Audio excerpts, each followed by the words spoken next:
Hola muchachos, muy buenas tardes. Bueno, vamos a abordar entonces en esta sesión el último tema de nuestra asignatura, que como lo dijimos la semana pasada, complementa todos los conceptos relacionados con el análisis de los estados financieros, el análisis básico de esos estados financieros. Entonces, en la clase pasada habíamos estado hablando del análisis en general del negocio, lo que se debe entender por análisis del negocio. Hablamos también del análisis vertical como una técnica que me permite conocer la estructura financiera del negocio. Hablamos del análisis horizontal como una segunda técnica orientada principalmente a conocer las variaciones que han tenido las cuentas de un periodo a otro y cuando lo logramos hacer para horizontes de tiempo más amplios, para más periodos, pues poder evaluar las tendencias que marcan cada uno de los elementos de los estados financieros. Y mencionamos que la tercera técnica que íbamos a hablar relacionada con este análisis era la técnica relacionada con la medición de indicadores financieros. Existen muchos indicadores que se pueden calcular a partir de la información financiera. Nosotros vamos a estudiar los principales, los de más uso y sobre todo los que podemos calcular con la información que tenemos como usuarios externos de la información. Hay unos indicadores que tienen una información mucho más detallada o que exigen más bien una información mucho más detallada y que por lo tanto quien sea un analista interno, quien tenga acceso a información muchísimo más desagregada dentro de la empresa, pues los va a poder calcular. Nosotros como solamente accedemos a la información de propósito general, esa que tenemos ahí en los informes con los que hemos estado trabajando, esa a la que podemos acceder a través de la página web de la empresa o a través de bases de datos como la de EMIS, que les decía la vez pasada, que es muy recomendable de utilizar esa base de datos que está en nuestra biblioteca porque pues nos va a entregar información muy valiosa sobre todo lo que es el comportamiento financiero del negocio. Entonces, siempre que me están hablando de los indicadores financieros, decíamos que también lo podemos encontrar con el nombre de razones financieras, ratios, relaciones, sencillamente porque de eso es de lo que se trata, de unos cálculos aritméticos que me relacionan dos o más elementos dentro de esa información general de los estados financieros con unos propósitos muy particulares. Y entonces de esas relaciones entre sí, pues es que uno puede hacer inferencias y que uno puede hacer ciertas lecturas. De la misma manera que lo mencionábamos la vez pasada, pues estos datos van a ser muy útiles en la medida en que yo no me quede con el dato frío, con el número frío y plano que me dio como resultado, carecería de valor si me quedo con que me dio 15, me dio 2, me dio 4. El número por sí solo no me va a decir nada. Me va a decir cuando entro a hacer la interpretación realmente de ese número y para hacerlo pues va a ser muy útil. Además de conocer ese concepto, qué significa para la realidad económica del negocio, pues hacer comparaciones, tal vez lo mencionábamos la vez pasada, yo me puedo comparar con los mismos datos históricos de la empresa, es decir, con ese resultado de cada indicador en los periodos anteriores. Es una comparación muy útil para saber cómo ha cambiado, pero también me puedo comparar con los mismos indicadores calculados para mi competencia o para el sector económico en general al que pertenece mi empresa. Y también es muy útil compararme con los planes que tenga la empresa, con lo que se haya planteado en su planeación del año o en su planeación de largo plazo, cómo está evolucionando en el camino de cumplir eso que la empresa internamente se haya trazado. Naturalmente que entran aquí en juego todos los elementos que mencionábamos la vez pasada del entorno en el que se desenvuelve la empresa. Podemos tener una empresa con indicadores históricos maravillosos, digamos, un muy buen desempeño con respecto a su competencia, iba muy bien con respecto a la planeación que tenía, pero se atravesó la pandemia.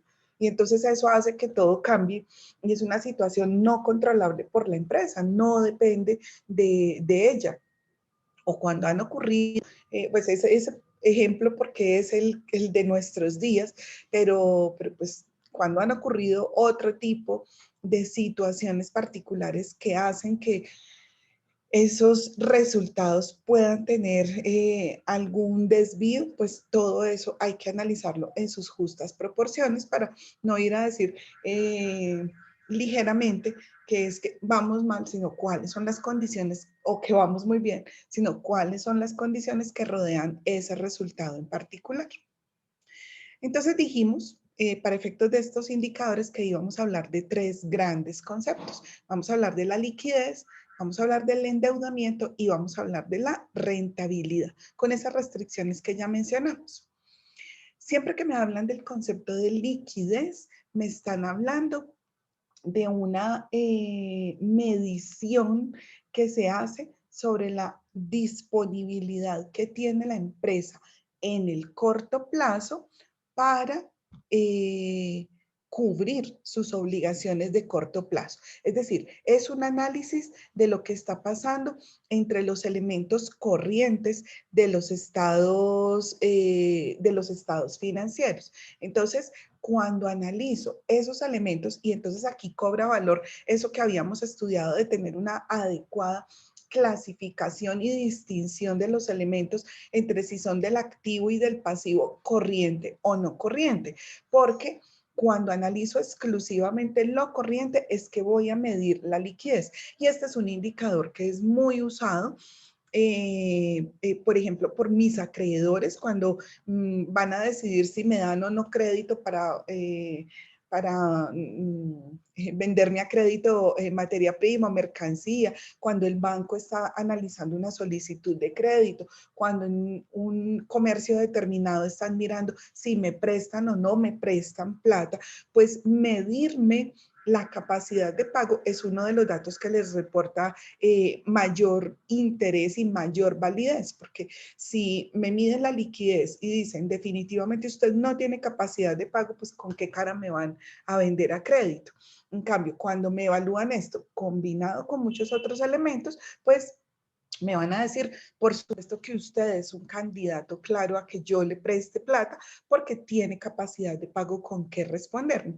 Entonces es esta comparación entre el activo corriente y el pasivo corriente el que me va a determinar el grado de liquidez con el que cuenta la empresa.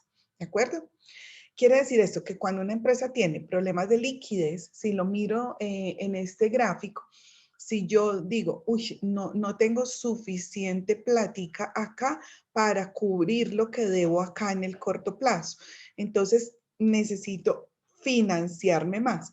Si yo consigo plata con un crédito de corto plazo, pues no hago nada porque crece el activo corriente y crece el pasivo corriente. Entonces, pues sí tengo más plata, pero también tengo más deuda que cubrir inmediatamente. Entonces, eso no me aportaría a la solución del problema de liquidez. Cuando una empresa tiene problemas de liquidez, tiene problemas de recursos acá en el corto plazo para pagar, entonces necesariamente tiene que venir acá y recurrir a la deuda de largo plazo, cosa que sí aumenta el activo, pero no aumenta el pasivo, y entonces de esa manera se va recuperando. Obviamente tiene que hacer una adecuada planificación de esa deuda y una adecuada planificación de cómo va a cubrir la deuda. Pero entonces ese es un razonamiento que uno tiene que hacer, no solamente en el nivel empresarial, sino también en el nivel personal. Si yo tengo un montón de deudas, por ejemplo, en la tarjeta de crédito, que la tengo que pagar a fin de mes, y lo que hago es a sacar un avance de otra tarjeta para pagar esta, pues no hice nada, hice fue ampliar el hueco financiero porque estoy endeudándome en el corto plazo y eso se va volviendo una bola de nieve inmanejable. Si yo tengo dificultades y lo que hago es decirle, dificultades de solvencia, pues de disponibilidad inmediata. Y lo que hago es decirle a un amigo o a un familiar, préstame que yo le pago en el fin de mes. Pues sí, resolví el problema inmediato, pero no resolví el problema de liquidez porque en todo caso tengo que cubrir ese crédito en el corto plazo. Entonces, estos son el tipo de razonamientos que se deben hacer cuando se trate de enfrentar problemas de este estilo. Las principales medidas de liquidez que vamos a ver aquí a continuación son las que se denominan razón corriente o razón circulante, la razón ácida o la prueba ácida, el capital de trabajo neto, que si bien no es un cociente, no es una razón, sí es un gran indicador de liquidez. Y vamos a mencionar, solamente a mencionar, unas razones complementarias de la liquidez que tiene que ver con la medición de la actividad de la empresa, que también le apuntan a medir la eficiencia en el uso de los recursos. Tienen esa separación porque esas del numeral 4, ustedes se dan cuenta que no las vamos a calcular ni en el taller que estamos haciendo, ni en el trabajo con la empresa, porque son unos indicadores que ya vamos a ver en su cálculo, requieren información muchísimo más precisa y más detallada a la que no tenemos acceso en este momento. Entonces, empecemos por hablar de la primera que sí vamos a calcular, que es la más común y se denomina la razón corriente. Y ese nombre no es porque sea la más común, sino porque es una razón que me compara exclusivamente los dos elementos corrientes, el activo corriente dividido el pasivo corriente, y eso me va a dar un número que me va a determinar si la empresa tiene o no tiene capacidad de pago en el corto plazo. Para que entendamos en general todos los indicadores.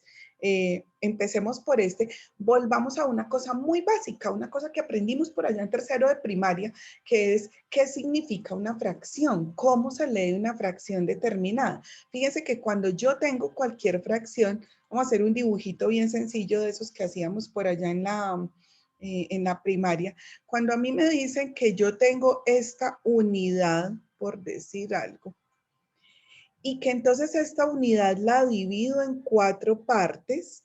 Esas 4 partes en las que dividí la unidad las tengo representadas en el denominador. Y cuando me dicen de esas partes, perdón el pulso, cuando me dicen de esas partes totales, vamos a coger unas y la fracción lo que me va a indicar, supongamos que la profesora colorea bien y que entonces estamos cogiendo estas 2 partes de la unidad. La expresión 2/4 lo que me dice es del total que tengo, ¿cuántas estoy tomando? Y esa es la expresión que me indica este grafiquito o este cociente. Si yo traslado eso a la fórmula del cálculo de la razón corriente, voy a decir, de los 4 pesos que tengo en deuda en el corto plazo, tengo solamente 2 de recursos disponibles para hacer el pago. ¿Será esa una buena medida de liquidez? Yo creo que no, porque 2/4, entonces este número me estaría dando algo así como 0.5. ¿Qué significa ese 0.5? Que de cada 100 pesos que yo debo, solamente tengo 50 para pagar. ¿De dónde saco los otros 50? Esa no es una buena medida de liquidez. Si vuelvo y leo cambiémosle el color al lápiz para que sigamos acá pintando nuestra fracción sencilla. Si yo cojo todas las unidades, todas las partes en las que he dividido la unidad, entonces nuestra expresión cambia a 4/4 y 4/4 me representa la unidad 1. ¿Cómo leo esa unidad? De 4 pedazos que tenía, agarré los 4 pedazos, aquí en la fracción sencilla. Si lo traigo al terreno de mi ecuación, ¿qué es lo que me va a decir? De cada 4 pesos que usted debe, tiene 4 para pagar. Quiere decir que le alcanza. De cada 4 pesos que debe, tiene 4 pesos para pagar. ¿Qué significa eso? Que 1, cuando el indicador me da 1, es una medida adecuada de liquidez. O sea, puedo decir que la empresa tiene un nivel de liquidez aceptable en ese periodo puntual del que estamos hablando. Entonces, en términos generales, este resultado yo lo voy a interpretar positivo para la empresa, es decir, la empresa tiene un buen nivel de liquidez siempre y cuando el indicador me esté dando una cifra mayor o igual a 1, porque ese mayor o igual a 1 me va a estar indicando que tengo en el corto plazo recursos suficientes para cubrir mis obligaciones de corto plazo. Fíjense que no me estoy metiendo con los elementos no corrientes, solamente con la disponibilidad y la exigencia en el corto plazo. Entonces, digamos que esa es la forma y siempre intenten llevar esto a lo simple para que lo puedan entender. Si lo pongo en términos de una fracción y comprendo lo que la fracción me está diciendo, entonces puede ser muchísimo más fácil la comprensión de lo que el indicador refleja. Ahora, hay una cosa que debo mencionar acá. ¿Qué tan mayor o qué tan grande es conveniente que sea este indicador? Cuando yo tengo una situación en la que, por ejemplo, el indicador me da 7, por decir cualquier número. Yo voy a decir, bueno, mayor o igual a 1, sí. ¿Es bueno ese indicador de liquidez? Tal vez no. Tal vez habría que mirarlo con lupa. Tal vez hay que mirarlo con detalle porque está bien que la empresa debe tener una buena capacidad de pago. Eso es fundamental dentro del manejo del negocio, pero tener exceso de liquidez pues tampoco resulta tan sano para la empresa. Ese como que si yo sé que en un día normal mío me gasto 10,000 pesos, o sea, si yo sé que con 10,000 pesos puedo transcurrir bien el día, puedo pagar mi pasaje, puedo tomarme un cafecito, puedo tomar unas fotocopias, digamos que puedo hacer lo normal de un día típico mío, para que salgo a la calle todos los días con 70,000. Si sigo pues con el ejemplo del 1 y el 7. Si yo sé que 10,000 es suficiente, que con eso no paso trabajos, con eso cubro todo lo que necesito cubrir, ¿para qué salgo todos los días a la calle con 70,000? Corro el riesgo de que me los roben, corro el riesgo de botarlos, corro el riesgo de gastármelos en cosas que definitivamente no necesito y que con eso pues estoy complicando, no de inmediato, pero de pronto sí a futuro, la situación financiera. Entonces uno diría, no, si yo sé que con 10,000 me va bien, pues entonces voy a salir con 15,000, incluso hasta con 20,000, por si acaso, porque se presentan imprevistos, porque tampoco es que uno tiene que negarse un antojito, satisfacer un deseo de algo. Eso todo se vale en las finanzas personales y en las finanzas de la empresa también. Pero excesos de liquidez van a significar que, por ejemplo, en el caso empresarial, puedo estar perdiendo la oportunidad de tener esa plata trabajando, generando alguna rentabilidad en un producto financiero o teniéndola invertida en un negocio. Si yo como persona o como empresa tengo esa posibilidad maravillosa de tener excedentes, así como este ejemplo que estoy poniendo, pues hay que pensar en cómo pongo el dinero a trabajar para mí, cómo pongo a que esa platica me produzca cualquier cosita que se gane va a ser muy bien recibida. Entonces, los excesos de liquidez tampoco son muy convenientes. Es fundamental conocerme muy bien el negocio para poder llegar a decir cuál es mi nivel adecuado. Si yo lo miro así solamente en términos genéricos, puedo decir eso, arriba de 1 estoy bien, no tan arriba, porque es un desperdicio, es perder ahí una oportunidad de recibir un beneficio. Por debajo de 1 sí o sí siempre va a estar reflejándome una dificultad financiera para cubrir mis obligaciones inmediatas. Entonces, esos son el tipo de consideraciones que se deben tomar en cuenta a la hora de hacer la interpretación de cada una de estas cifras. Entonces, siempre el indicador mayor o igual a 1, evaluar con cuidado cuando es muy grande para ver qué es lo que está pasando. Entonces, esa razón corriente pues es muy útil. Sin embargo, para la empresa va a ser muy importante ser como un poquito más rigurosos en la medición. Y para aumentarle el rigor a la misma medición y que la vamos a analizar como con los mismos criterios, aparece la prueba ácida. Y esa prueba ácida va a hacer referencia no solamente a, a la capacidad de pago en el corto plazo, sino a la capacidad de pago inmediata. Es decir, ácida porque se refiere como que sea más incisiva, más estricta en la forma de la medición y me dice, bueno, puede o no puede pagar las deudas sin necesidad de tener que vender sus inventarios. Porque fíjense que si en el activo corriente tengo todo lo que sabemos que está en la clasificación del corriente, para yo poder hacer ese cálculo que hicimos en la razón corriente, implicaría que todo lo que tengo en esos elementos se vuelva plata con la que yo pueda pagar mis obligaciones de corto plazo.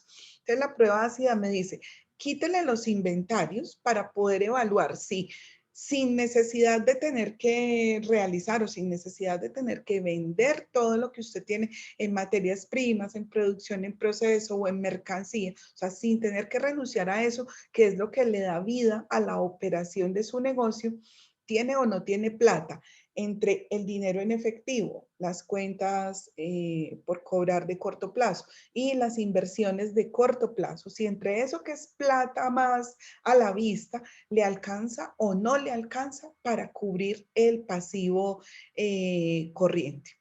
Cuando vayan a hacer la aplicación, a mí se me olvidó ponerlo aquí en la presentación, cuando vayan a hacer sus cálculos en el taller o en el trabajo de la empresa, no olviden poner este numerador entre paréntesis para que la operación quede bien hecha. Entonces al activo corriente le resto el inventario y lo divido igual que en el primer caso entre el pasivo corriente. Y eso que queda en el numerador, o sea, cuando le resto los inventarios a ese activo corriente, voy a obtener algo que es el activo líquido, o sea, es lo que les decía ahorita, lo que realmente me puede representar disponibilidad o liquidez inmediata para cubrir esas deudas. Entonces, del total de las deudas que tengo, denominador, cuánto tengo en activo líquido para responder por esa obligación. Igual que arriba, pues yo esperaría que este número me vaya a dar mayor o igual a 1 para poder hablar de que tengo una adecuada medida de liquidez.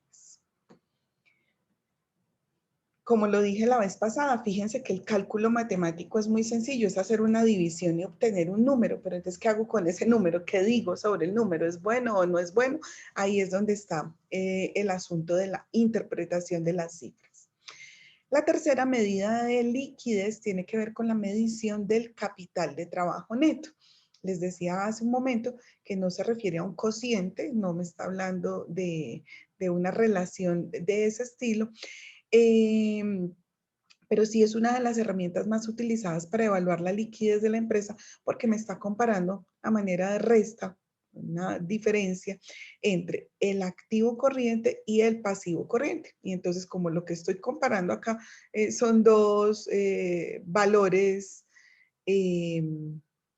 en dinero, pues entonces yo voy a esperar que este resultado me dé en dinero también.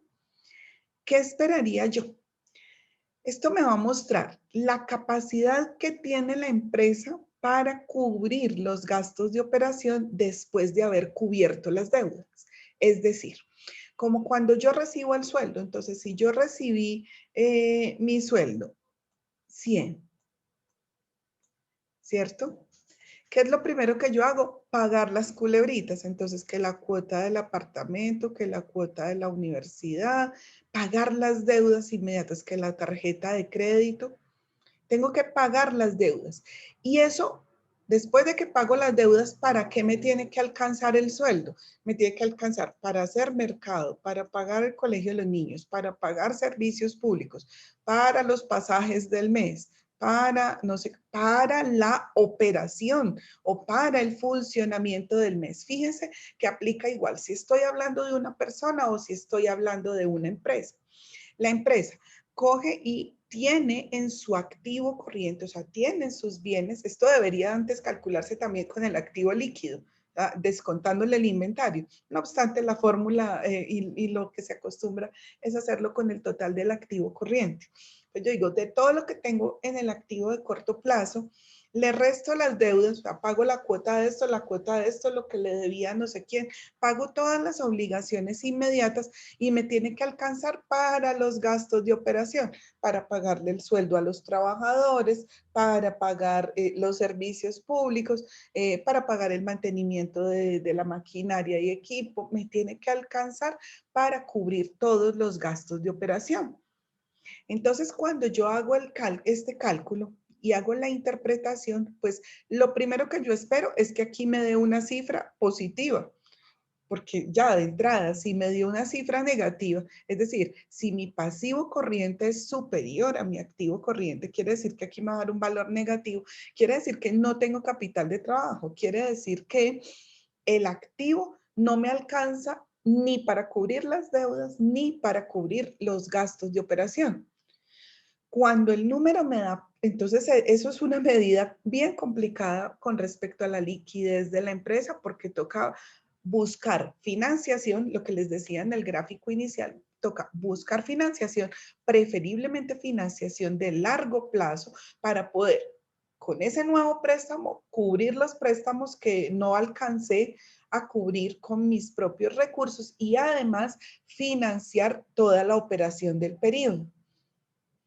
En cambio, cuando el resultado me va a dar un número positivo, entonces yo lo que voy a hacer de primera instancia es comparar si ese valor alcanza o no alcanza para cubrir los gastos de operación. Entonces, fíjense que aunque la fórmula me está tomando dos conceptos del estado de situación financiera, mi referente para el análisis está en el estado de resultados. Cojo y miro el total de gastos de operación y entonces si esta cifra es mayor, la empresa está súper bien en términos de liquidez porque sus recursos de corto plazo le dan para cubrir las deudas y le dan para cubrir los gastos de operación. Si me da positivo, pero no me alcanza para cubrir, entonces la interpretación tiene que ver con que los recursos de corto plazo le permiten cubrir sus obligaciones inmediatas, le permite cubrir un porcentaje, tanto o un porcentaje determinado del gasto de operación y para el resto del gasto tiene que buscar financiación y nuevamente la recomendación ahí tendría que ser preferiblemente financiación de largo plazo para que no se ahonde el problema de liquidez que tiene la empresa. Entonces, pues es una medida muy, muy útil usada por la gerencia porque como el cálculo es tan sencillo, resto y digo estoy bien o estoy mal.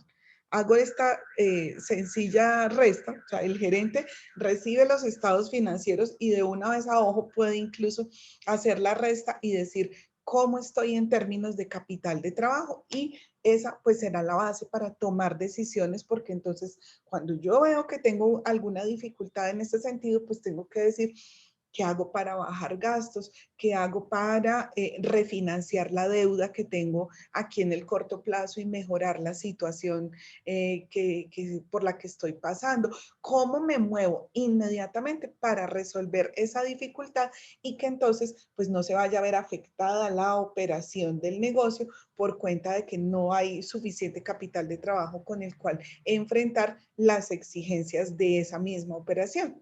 Entonces, esa es digamos, el valor que tiene hacer uso de eso. Entonces, esas son las tres mediciones que vamos a aplicar en nuestro taller y en el trabajo. La medición, y aquí están, por supuesto, los ejemplos con los estados financieros que habíamos empezado a trabajar la vez pasada. El cálculo para el caso de Río Pailac, los mismos datos que teníamos, el cálculo de la razón corriente, el cálculo de la prueba ácida y el cálculo del capital de trabajo neto. Fíjense que, por ejemplo, esta empresa, en cuanto a la razón corriente, en los 2 años tiene un indicador muy bueno, disminuyó considerablemente de un año a otro. Ya habíamos visto en el análisis vertical y horizontal que esta empresa enfrentó problemas complicados, o sea, tuvo variaciones significativas de un año a otro, particularmente en cuanto a la liquidez. Fíjense que bajó bastante, pasó de 2.47 a 1.62, pero aún así sigue estando por encima de 1, o sea que sigue siendo una buena medida de liquidez. Cuando se le quitan los inventarios y entonces aplico la prueba ácida, fíjense que baja, naturalmente baja la medición o el indicador, perdón, de liquidez que tiene la empresa. Incluso en el año más reciente alcanza a estar por debajo de 1. Habría que analizar qué pasó particularmente en ese año para que haya bajado la situación.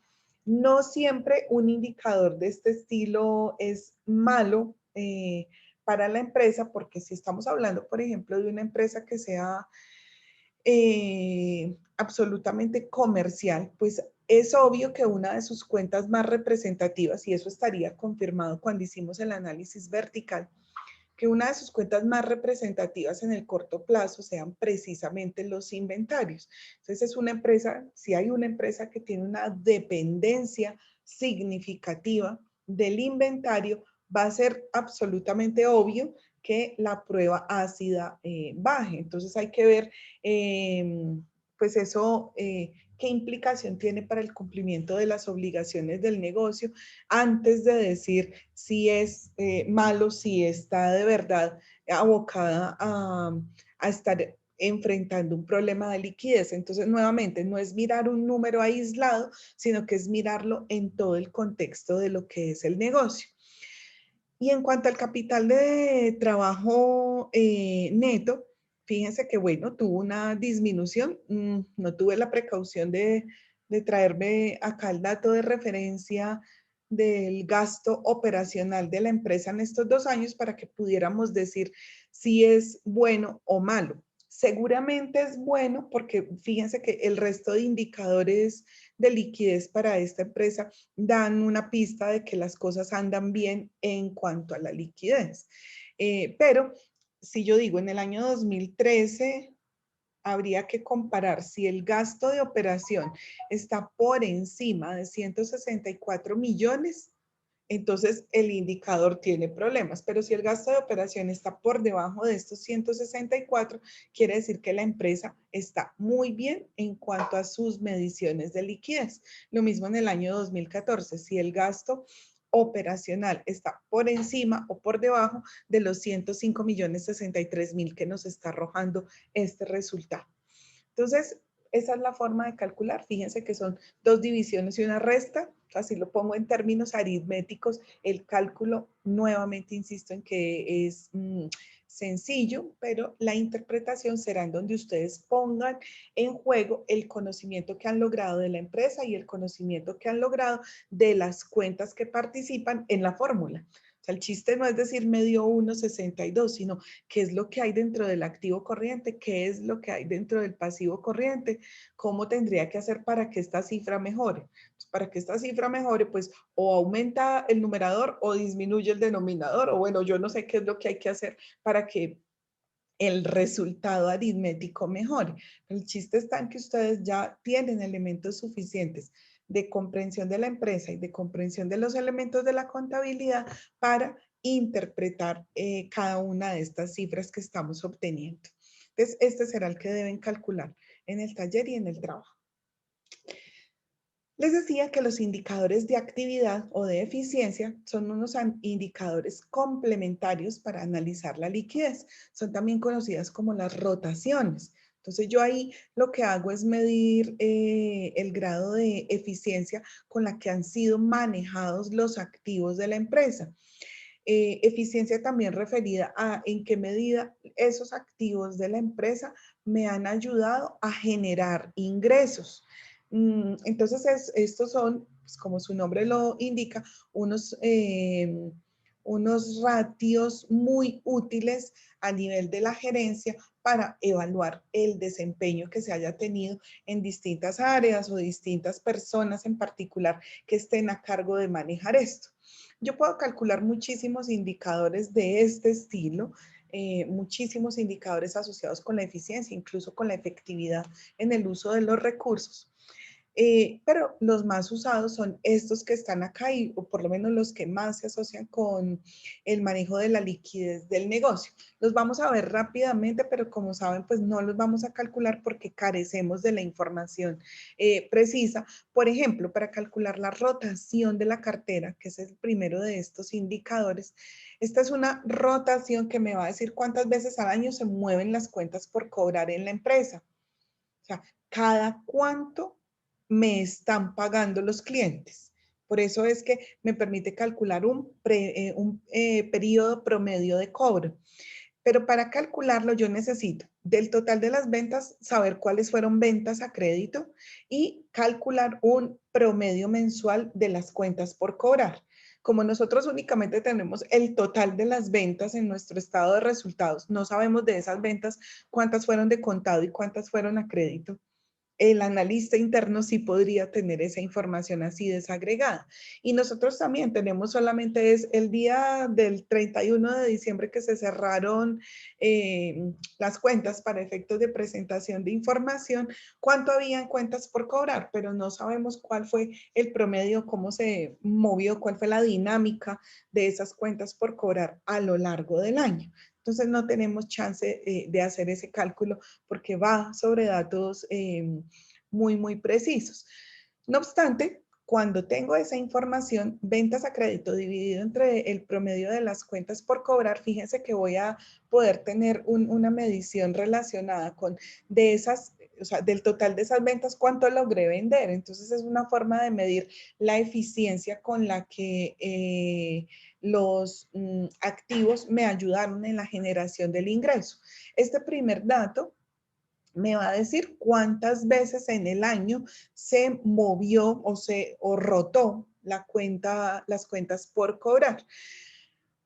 Es posible que ese dato sea muy útil, sin embargo, suele ser más útil cuando lo convierto a días. Entonces, tomo los 360 o 365 días del año y lo divido entre ese primer indicador, entre ese número de veces, y allí voy a obtener el número de días que se está demorando la empresa en hacer el recaudo de sus cuentas por cobrar.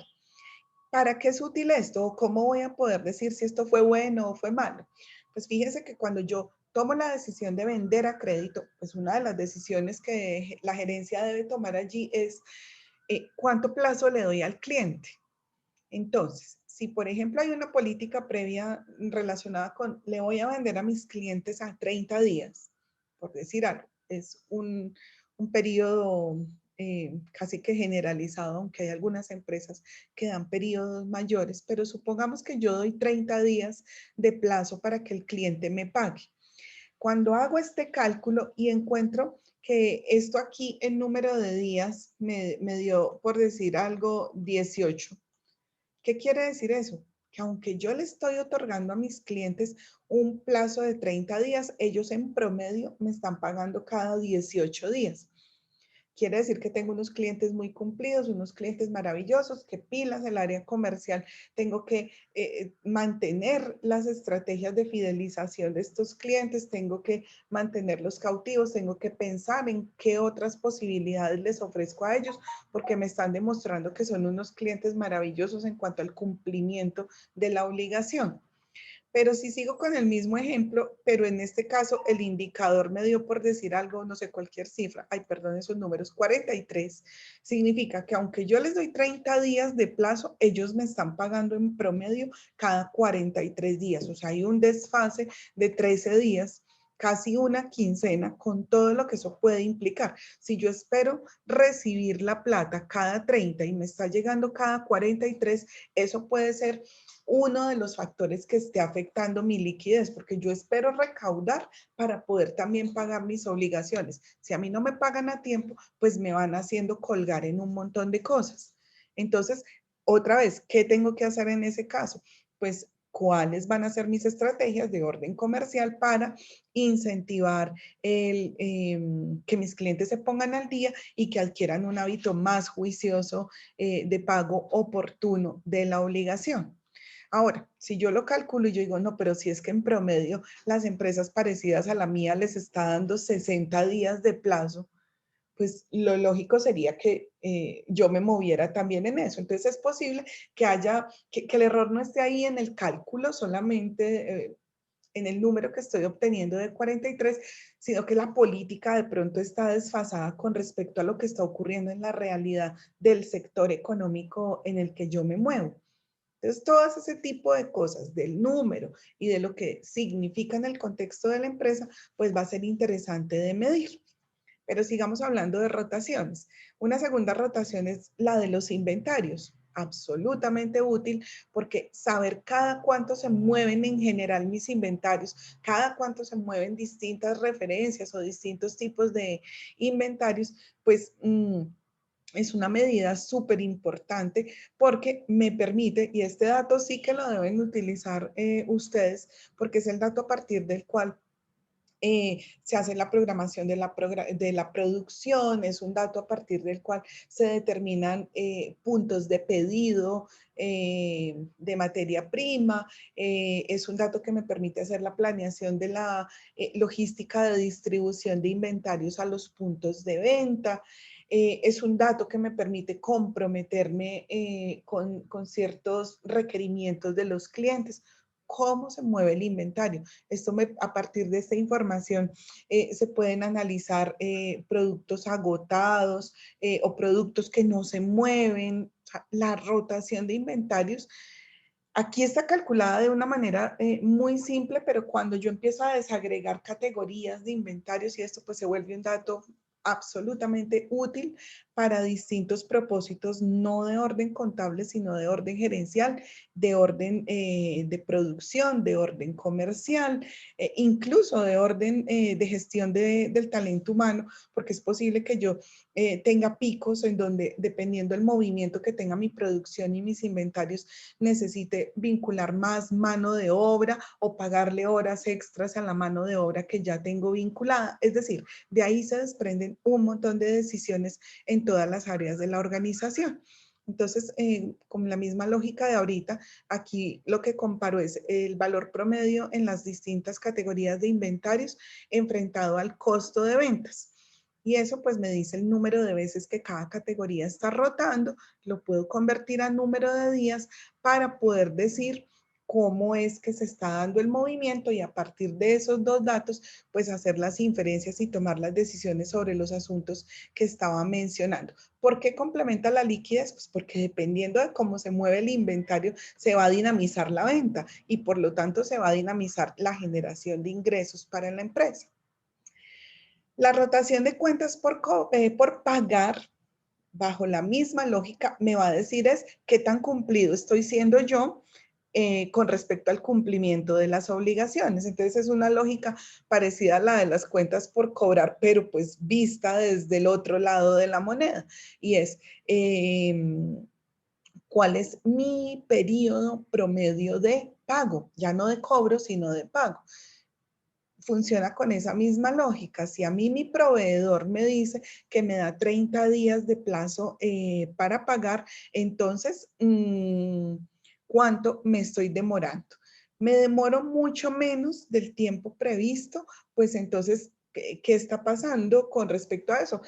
¿Tengo liquidez suficiente o estoy perdiendo de pronto la posibilidad de no usar completamente ese crédito en otras cosas y porque estoy utilizando la plata en otras cosas? Es decir, ¿cómo hago una adecuada programación de pagos que me permita seguir siendo muy cumplido pero sin perder pues lo asociado a la oportunidad de trabajar esos recursos en otras cosas. Cuando el periodo me da por encima del previsto, entonces ojo y mucha atención con eso, porque mantener una buena relación con los proveedores es como cuando a uno le dicen, es mejor mantener la puerta del crédito abierta, es mejor tener amigos que plata, es mejor que a uno le presten con confianza de que uno va a responder por la obligación. Entonces, no hay que cerrar las puertas de la financiación con los proveedores, porque ya hemos dicho, ellos me financian los recursos con los que estoy trabajando, los recursos que me determinan la operación, o sea, los inventarios. Cuando yo comparo esas tres rotaciones que acabamos de mencionar, puedo conocer el ciclo de caja que tiene la empresa. Ya en el estado de flujos de efectivo habíamos analizado cómo y por qué se mueve el efectivo dentro de la empresa. Cuando analizo el ciclo de caja, voy a decir cada cuánto ocurre eso, comparando ese ciclo operativo con ese ciclo de pagos determinado por lo que vendo y cómo se mueven mis inventarios, y descontándole el periodo que yo me demoro en hacer los pagos, voy a reconocer cómo es que se da el ciclo del movimiento del efectivo dentro de la empresa. ¿Cuál es ese periodo en días que me estoy demorando en que entre y salga y que se dé el ciclo o el movimiento de dinero dentro de la empresa? Entonces también es un dato útil para efectos de hacer la programación de ese flujo de caja, o es un dato muy útil cuando se van a preparar la proyección de los flujos de caja.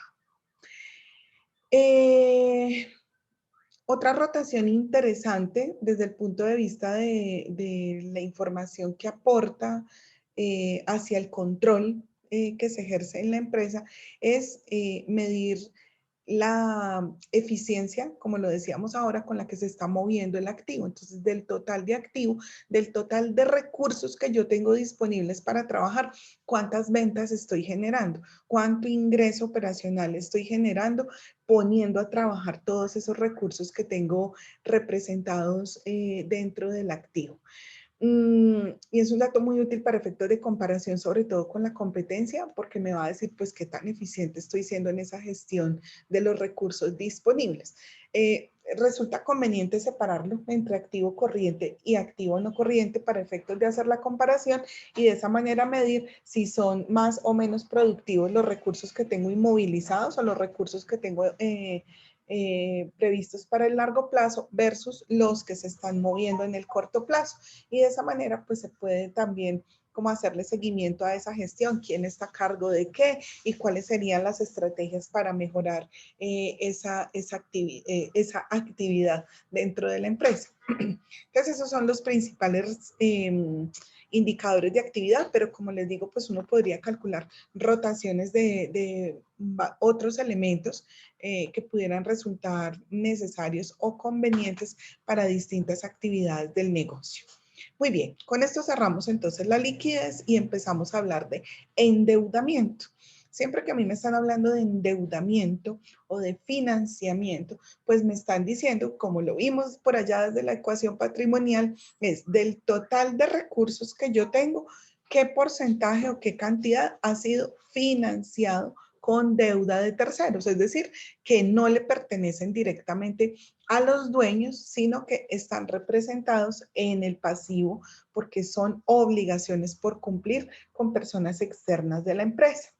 También existen muchísimos indicadores que se pueden calcular acá. Siempre sabemos que va a ser necesario endeudarnos para poder lograr que otras personas financien el desarrollo de proyectos o el desarrollo de líneas o ideas de negocios para los cuales pues no tenemos nosotros los recursos propios suficientes. Entonces, por eso es que cuando hablamos de estos indicadores de endeudamiento, se habla del apalancamiento, porque es como que ¿dónde hago palanca para poderme impulsar al desarrollo de una actividad en particular? Aquí están mencionados algunos de los principales indicadores financieros. Nosotros vamos a trabajar en el taller y en el trabajo solamente los dos primeros, el cálculo y el análisis de la razón de deuda y de la composición de la deuda. Entonces vamos a hablar de ellos. Entonces ya sabemos que en términos del estado de situación voy a comparar el activo con el pasivo.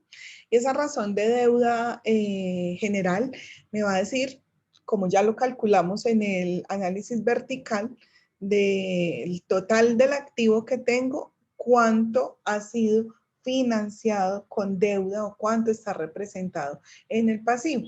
Entonces, lo que se mide con este porcentaje que obtengo acá es el grado de utilización de la deuda que ha tenido la empresa en a esa fecha de corte para la que estamos examinando.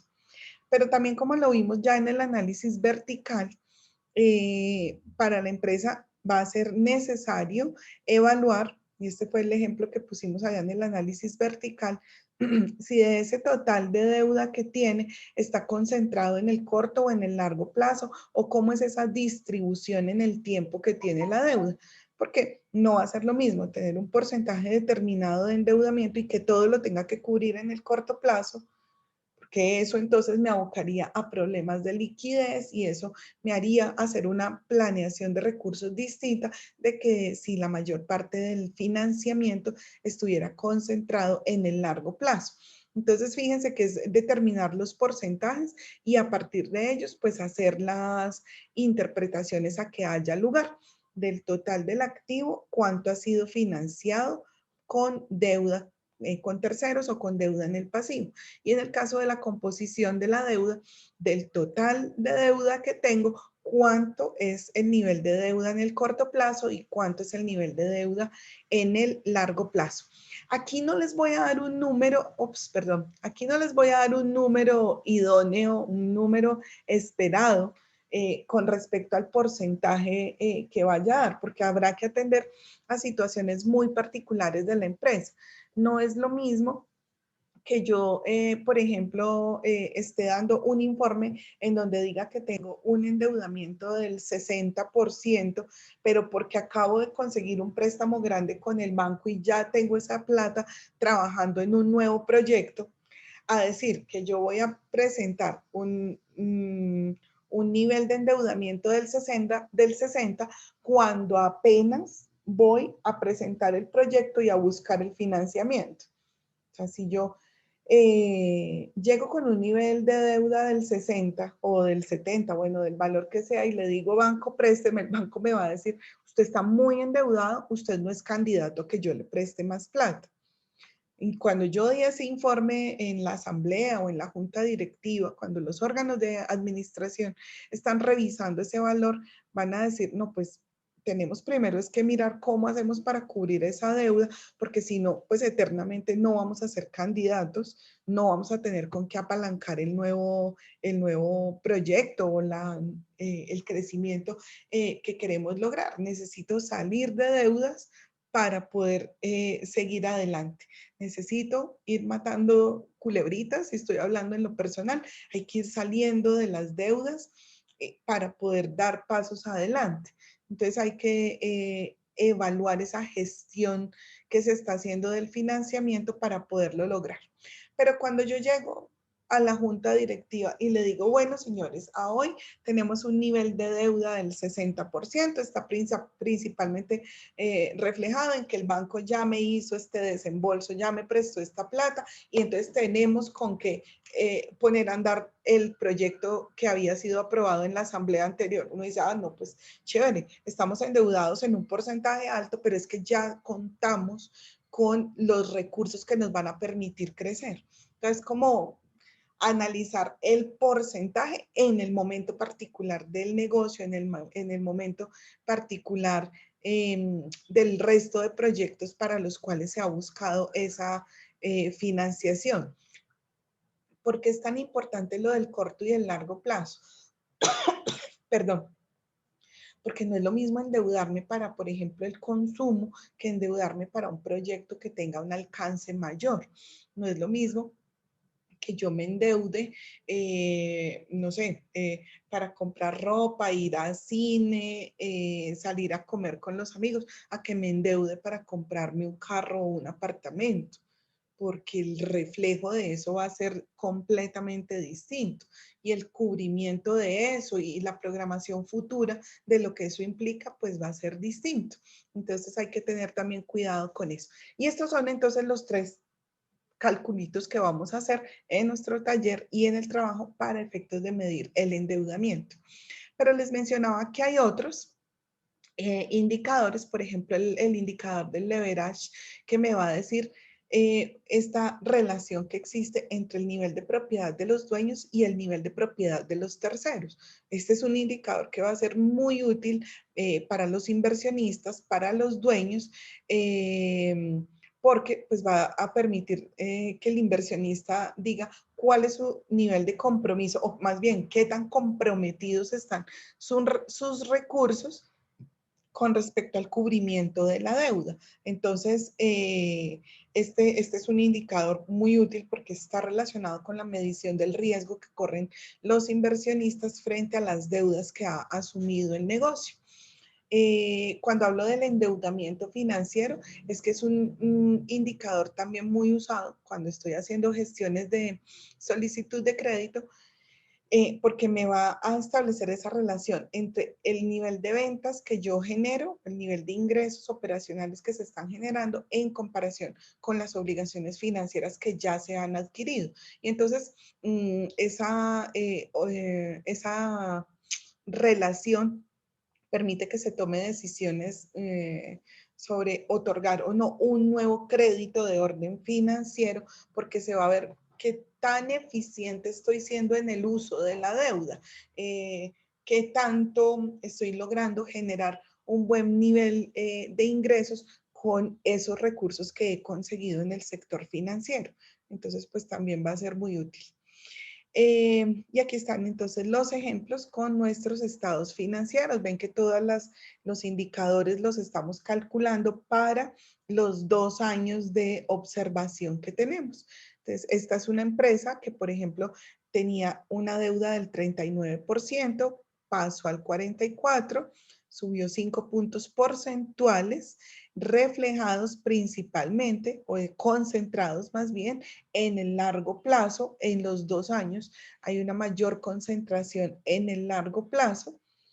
73-27, 67-33 es la distribución de la deuda. Entonces, seguramente esta situación es la que permite que en los indicadores de liquidez esté reflejando un buen comportamiento, porque si bien tiene un nivel de deuda pues aceptable completamente, está principalmente concentrado en el corto plazo, entonces no está afectando sus obligaciones inmediatas. Ahí tenemos entonces el cálculo con nuestro ejemplo. Finalmente vamos a hablar de las razones de rentabilidad.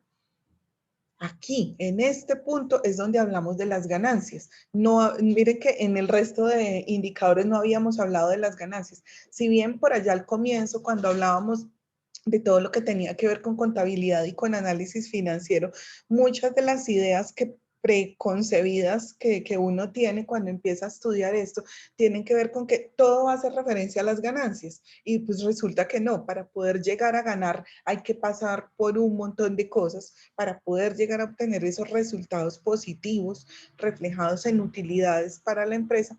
Pues hay que pasar por otro montón de cosas, hay que gestionar un montón de asuntos que me conduzcan aquí. Y entonces cuando evalúo aquí la rentabilidad es cuando de verdad estoy hablando de la capacidad que tiene la empresa para generar esas ganancias. Es decir, aquí es donde estoy evaluando si toda la gestión que se hizo en cuanto en cuanto a los recursos en general, recursos físicos, financieros, humanos, el tiempo, todo lo que estuvo moviéndose en la empresa en un periodo de tiempo arrojó un resultado positivo o negativo. Pero si lo miran los dueños, pues los dueños lo que van a decir es, bueno, ¿y cómo va mi plata? O sea, si yo lo miro como gerente, yo voy a decir, ¿qué tantas ganancias pude generar? Perdón por el sonido del teléfono. ¿Qué tantas ganancias pude generar eh, con los recursos que estaban bajo mi administración? Pero el dueño lo que va a querer mirar ahí es, bueno, la plática que yo invertí en ese negocio, ¿cómo va? ¿Qué tantos negocios está generando? Entonces, vamos a hablar de que desde el punto de vista de la gerencia se va a evaluar el rendimiento de la operación y desde el punto de vista de los propietarios se va a evaluar la rentabilidad de la inversión. Entonces, eso pues marca diferencia. En el primer caso, el rendimiento de la operación está relacionado con el cálculo de los márgenes de rentabilidad sobre los ingresos. Estos márgenes ya los habíamos calculado cuando hicimos el análisis vertical del estado de resultados, porque aquí lo que hicimos fue comparar los distintos niveles de utilidad, más bien todas las cuentas del estado de resultados, incluidos los 3 principales niveles de utilidad con respecto a la generación del ingreso. Entonces, ese cálculo que hicimos allá en el análisis vertical, visto acá, es el que me permite medir el rendimiento de la operación.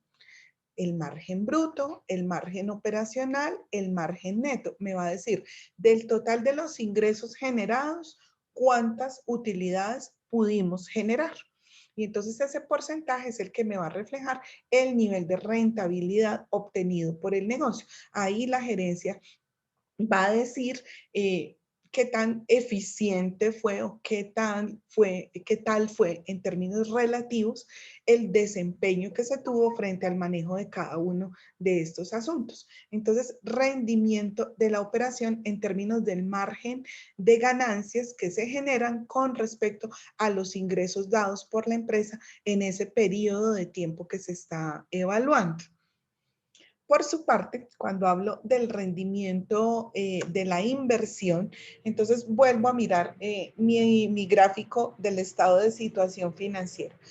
Si yo quiero evaluar qué tan rentables son los activos, entonces voy a estar hablando de una rentabilidad económica. Aquí tengo todos los recursos que la empresa tenía a su disposición, entonces yo voy a decir, de ese total de los recursos disponibles, ¿cuántas ganancias generé? Otra vez miren mi fracción. Del total de los activos, ¿cuántas ganancias generé? Entonces esto me va a decir de qué forma fueron manejados los activos, qué tan rentables fueron los activos, cuántas utilidades pude generar. Este es el que se conoce como el ROI o el ROA por su definición en inglés, pero en términos generales lo que se refiere a la medición de la rentabilidad económica. Los dueños, los inversionistas, pues van a estar muy interesados en mirar qué tan eficiente ha sido la gestión de ese activo. Sin embargo, el ROI, que es la rentabilidad financiera, que es cuando el dueño dice, bueno, de la plática que yo tengo aquí en el patrimonio, ¿cuántas ganancias pudimos generar? Fíjense la fórmula.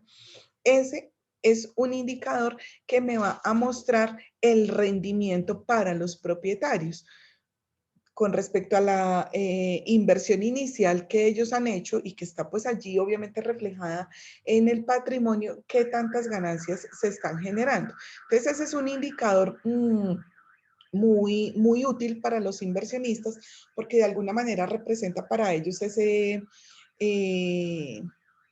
esa medición de la oportunidad que tienen de mantener su inversión ahí en la empresa porque están recibiendo, al menos contablemente se está reflejando una ganancia apropiada o no con respecto a lo que él podría recibir en otra empresa o incluso en el mercado financiero. Me explico. Si, por ejemplo, yo tengo aquí 1.000.000 de pesos y no sé qué hacer con él, entonces tengo la posibilidad de abrir un CDT que me va a generar el 1% o de invertirlo en un negocio que alguno de ustedes está montando.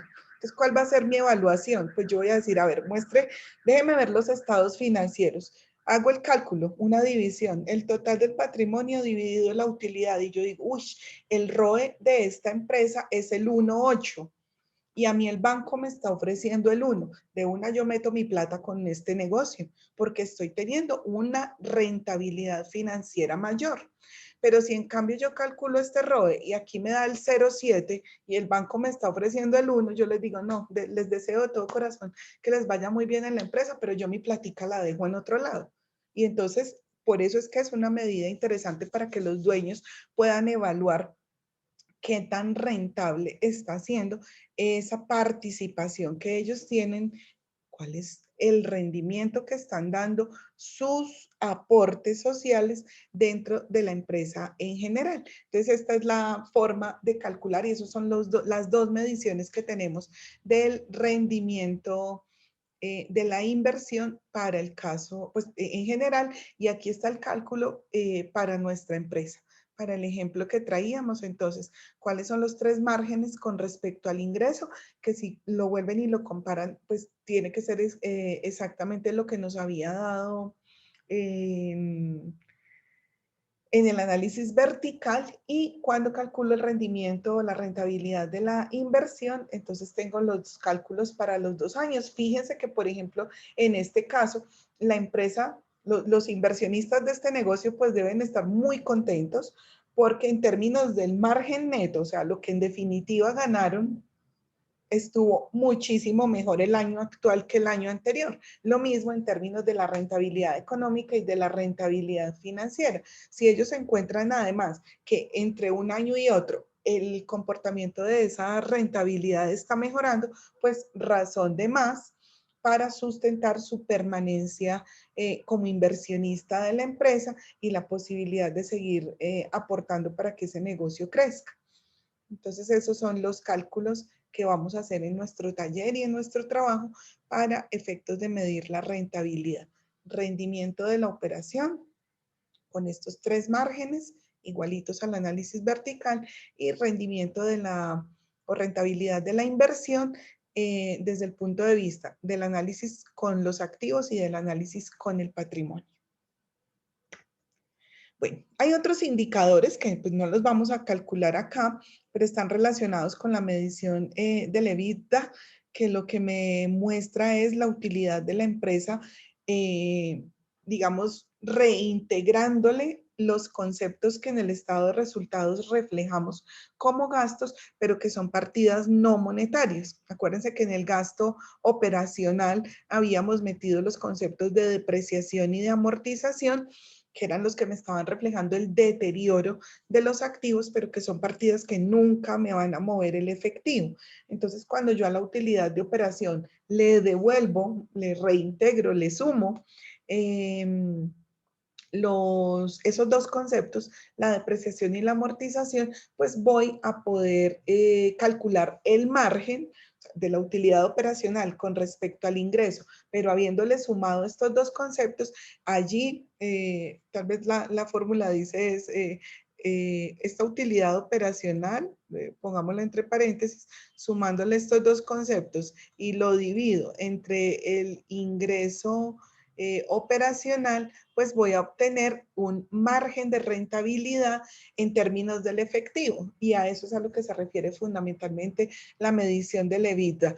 Ahí, y por eso este EBITDA está relacionado con depreciación y amortización, para entender que se le devuelven esos conceptos a la empresa. Y entonces es un análisis útil también para los inversionistas para poder saber realmente y sin esos conceptos de deterioro cuál ha sido el desempeño operacional del negocio. Hay otras mediciones que son muy utilizadas principalmente por las empresas que cotizan en bolsa, que son las que tienen que ver con la determinación de la utilidad por acción, y entonces ahí es muy importante hablar lo que habíamos mencionado ya en el patrimonio, de que hay distintos tipos de acciones, distintas formas de colocación de las acciones, y entonces pues todo eso va a influir en la determinación de esta rentabilidad por acción.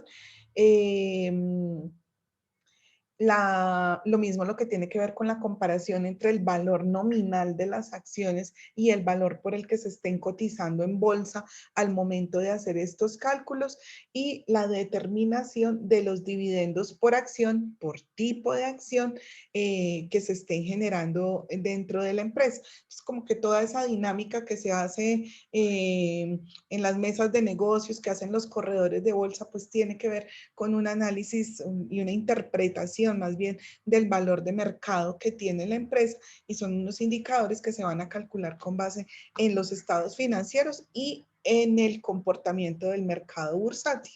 Entonces, esas son esencialmente. Hay muchísimos otros indicadores. Uno podría hablar del análisis DuPont, del análisis del valor económico agregado o el EVA, muchos otros cálculos pues que implicarían, no los traje acá porque implicarían que conociéramos muchísimos elementos de matemáticas financieras, de comportamiento en la bolsa y en general de valoración de empresas, que incluye aspectos que van bastante por encima de los conceptos contables propiamente dichos que hemos estudiado. Pero sí es bueno que ustedes sepan que existen todas esas formas de calcular financieramente el estado de salud de la empresa a partir de la información de los estados financieros. Entonces, pues por obvias razones estos no los vamos a calcular en el trabajo, solamente los que ya están allá descritos y los que he mencionado acá.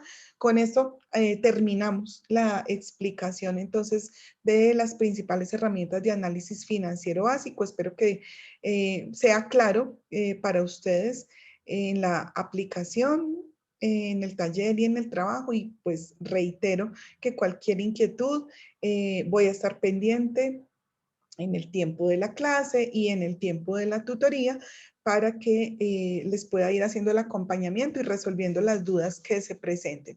Pero pues hasta aquí va el tema general de la asignatura y nos queda hacer ese acompañamiento para que terminemos con éxito ya esta recta final que nos queda del semestre. Un saludo para todos y estoy pendiente de ustedes entonces por los medios que ya sabemos. Chao, que estén muy bien.